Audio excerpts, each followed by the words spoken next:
So continuing on the same book, page 105, the next paragraph, it says, this illustration brings to the fore the fundamental flaw in such rational systems derived from a cultural ideological battle between appearance and the description of appearance, and ancestry, the genealogy of the parents, which is where true nationality comes from, is the genes of the parents, right? Again, because in the ancient world, you had, you would have someone, let's say, well, the perfect example to use really is the Israelites that were Hellenists. They were called Greeks, they were called Hellen. They might have had the title of Hellen, which is a Greek status, you know, a citizenship of Greece, you know, titled Hellenists. You know, they lived in Greece, they thought they were Greeks, so people called them Greeks. But in reality, what are they? They're Israelites. Because why? Because that's their lineage, that's their genealogy, that's their parents. They might live in Greece. That's why Paul, what did Paul say? Paul, he said, I'm a Jew of Tarsus, which is in Turkey, all right, a city, right? So he didn't say I'm a Turk, you know, I'm of Tarsus. He said a citizen of, you know, but he said firstly I'm a Jew of the tribe of Benjamin, etc. Right? It says down here where terms such as lobo, coyote, mulatto primarily based upon a perception of appearance, or were they based upon an inquiry into or exact knowledge of ancestry? Down here it says the perception of the individual by public officials such as a census taker or a police authority or a notary describing a runaway slave. It is to be suspected that the parents were never present to be observed, except sometimes in the case of young children. Moreover, the purpose usually was to describe and identify the individual. It would perhaps have been foolish to use a statement about ancestry when very often the appearance of the individual would require a difficult term or set of terms. Right, down here it says, for example, Marvin Harris studied the application of racial terms in modern Brazil. He found that in addition to the plethora of racial terms in Brazil, racial identity involves a much more complicated set of calculations than in the United States. I am now of the opinion that we shall never be able to state the general cognitive formula by which particular Brazilians assign a racial identity to themselves, or by which particular Brazilians are assigned a racial identity by others. The absence of a descent rule, meaning descending, was one of the features noted by observers prior to Harris, but the latter, by conducting tests in the Bahia region, confirmed that a rule of descent was indeed absent from the calculation of racial identity. So they just went by color, by appearance, and by doctrines that the white man put forth, such as mulatto, métis, mestizo, all these things, you know, negro, Indian, whatever. You know, those are all things that the white man put forth. You know, going down into your public school system as well today. You know, which is all foolishness. You're not going by the parents' descent. You know, your family genealogy. So I'm going to go into the scriptures now. We're going to go in the book of 2nd Ezra and Apocrypha, chapter 2, verse 5. It says, and this is a curse for us. This is a token, a sign that is placed upon us. I'm talking about the Negroes, Latinos, Native Americans, the 12 tribes of Israel, because, you know, we went off against the Lord. We sinned against the Most High. We broke His laws. So this is a sign. This is a token, you know, to show who are the Israelites, who are the cursed people, the low people, you know,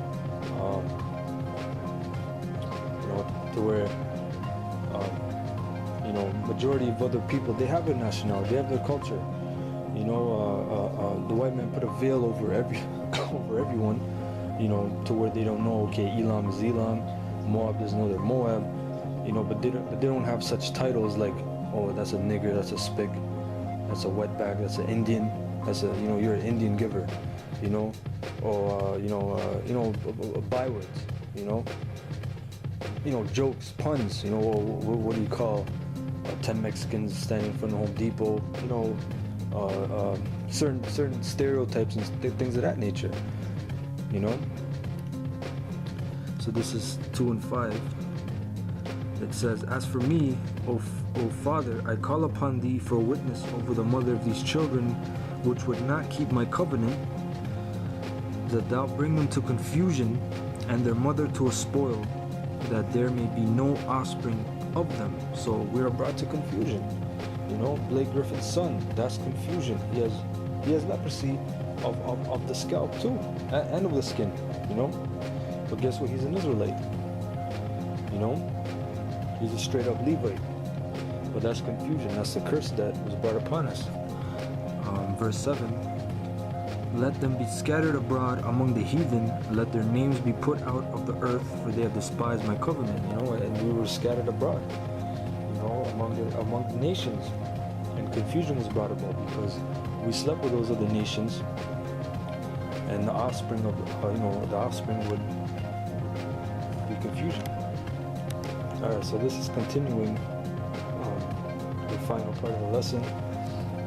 This is from a book called American Indian Holocaust and Survival of Population History Since 1492 by Russell Thornton. Alright, and basically what this is going to go into from page 236 is intermarriage, dealing with the tribe of Gad. Showing you brothers a little information about how the white man pushes forth, your mothers are raped, great grandmothers are raped by a white man, so you guys saying by your father's lineage, by your father, you guys are really Edomites, and that didn't happen in majority of the cases really, because they really never talk about the opposite side to that, which is Israelite men popping Edomite women, and the children coming out looking white. So this is page 236 under the subtitle Intermarriage. So it says, "Of perhaps great importance to the demographic future of American Indians is the extraordinarily high rate of intermarriage with non-Indians, a high rate that becomes even higher with urbanization. In 1970, over 33% of all United States Indians were married to non-Indians." Okay, could have been Edomites, could have been all kinds of other nations. Alright, mostly Edomites though. It says, "Among urban American Indians in 1970, 51% of all married males had a non-Indian spouse, and 55% of all married females had a non-Indian spouse." That's where you get the tares from. Or at the end of the day, it could be Jakes, it could be Judites or Benjamites, Here it says, in 1980, over 50% of all American Indians, not just urban American Indians, were married to non-Indians, while only about 1% of whites and 2% of blacks were married to someone of another race. Alright, and down here it says,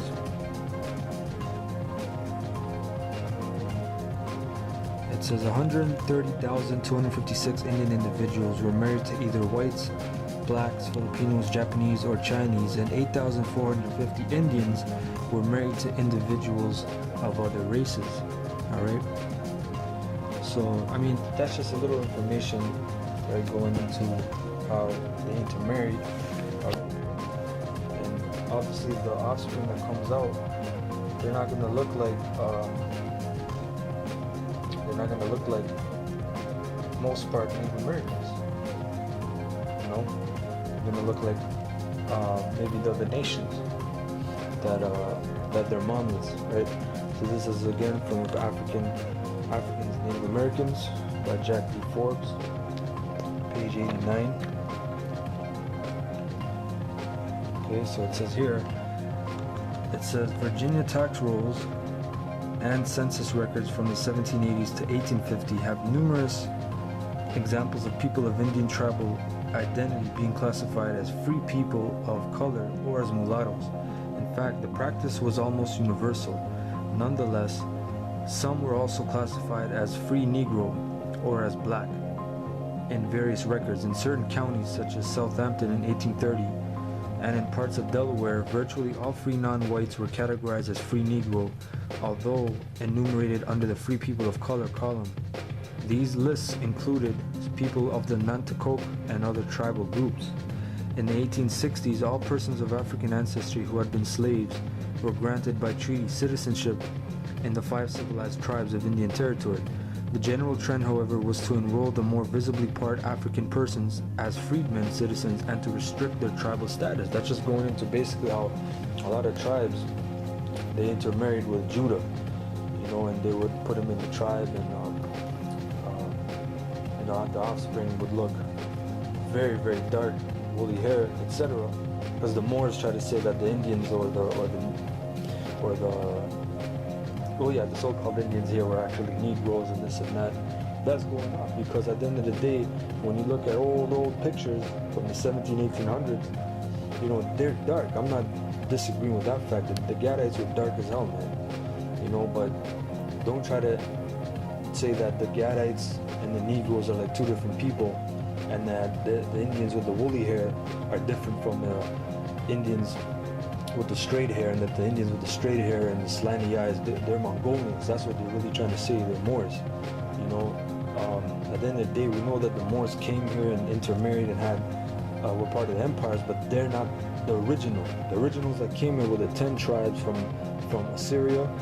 All right, they came to Arsareth, as it says in 2nd Ezra chapter 13, verse 40 on down, and that's the original Gadites. They were dark, some of them were light, and through intermarriage today, a lot of them are light, some of them are still dark, but those are original, man. They're trying to basically vex Ephraim. That's what they're trying to do. They're trying to push him away, but that's the curses anyway. But this is showing you that they intermarried, and a lot of them came out looking dark, and a lot of the tribes were dark in the beginning, so the white man, he looked at them as Negroes as well, and but when they had the land allotment acts where they were giving lands to Native Americans, reservations and whatnot, the Jakes that were with the Gadites, they would say, no, you're too dark, so you're a freedman, you're not an Indian, you don't have Indian status.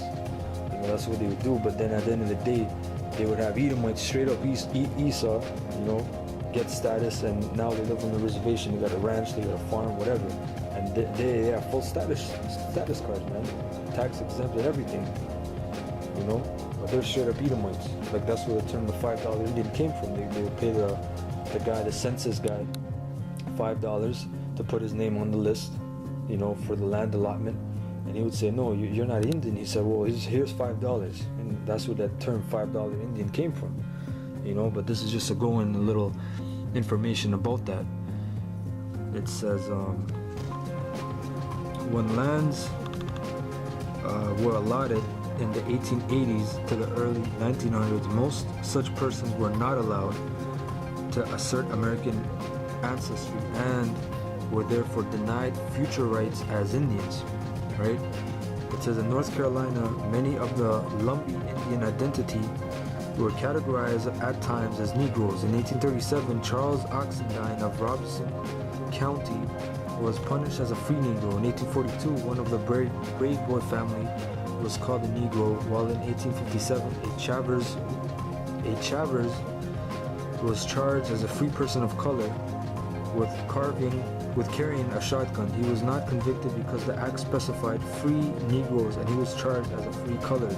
Some madness, that's just craziness. That's Esau's terminology and his his forge of lies, basically. That's some straight madness.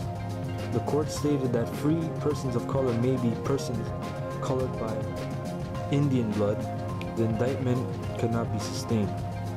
Alright, and finally, to finish off, back to the same book, American Indian Holocaust, page 210, just to finish up.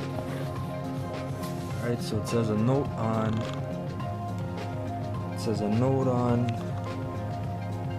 the red, black, and the tri-racial. It says also related to definitions of American Indian individuals and tribes, are American Indians with black blood, either alone or in combination with white or other ancestry. When they have intermarried, American Indians have generally done so with the white population. While the Indian status of the resulting mixed blood children has sometimes been problematic, it has not been nearly so much so as that of children of Indian and black parents. It says, whom Indians and non-Indians alike have tended to consider as black, rather than Indian at all. Even when their Indianness has been accepted, it has not been to the degree of the Indianness of those with white Indian ancestry. And that's, you see that today, man. Like, we're on the highways and we tell certain Gadites that Jake and Judah and Gad, they fought together, they laugh. And then at the end of the day, they accept some fucking crack or some Edomite, man. That's some madness. That's division. Alright? That's just straight up wickedness. But that's the state our people are in. You rather accept a white man over a black man, all right, as your brother. Same with the woman. You rather have fucking Edomite kids than have Israelite kids. You rather lay down with a white man than a black man. And that's a curse upon you, because your kids are fucking cursed, man. All right. It says, even though the amount of Indian blood may be the same or greater. It says, in fact, people of Indian and black ancestry have often been given special names. For example, the red black people of Oklahoma, setting them apart from American Indians. And that's just more division, because the Edomite gets more props. Go to powwow, go to even sweat lodges and all this shit, and learn about your culture. And then you get surprised when he takes your shit, and then he makes money off it, which is called, it's a term called biopiracy. You take something indigenous, whether it be information, a doctrine, a story, whatever. You take it without their permission, and then you bring it to the commercial world, so to speak, and you make money off it without even giving props or referencing where you got it from the indigenous people. Then you get surprised. So with that, I hope you brothers got a little edified on the phenotype issue. This is just to show you that Judah and Gad mixed, and there can be Gadites that look like Judah, but no, he's a black man, or there can be Judah that looks like Gad, or he's an Indian. Again, you have to go by the Father according to the scriptures, because the face is just clothes, man. Your skin is just clothes. They say your skin is your biggest organ, right? Your skin is just a pair of clothes the Most High gave you, as it says in the book of Job. So you got to look on the inward, the spirit. That's what you got to try. You got to go by the Father to see, because the Most High deals with the man. It's a patriarchal system. Okay, so with that, I want to say Barakatah Yahweh, Barakatah Yahushai. Double honors to the apostles of the millstone. Shalom and peace to the elect, pushing the truth of Yahweh B'Ashem Yahushai. Kwame Shirala.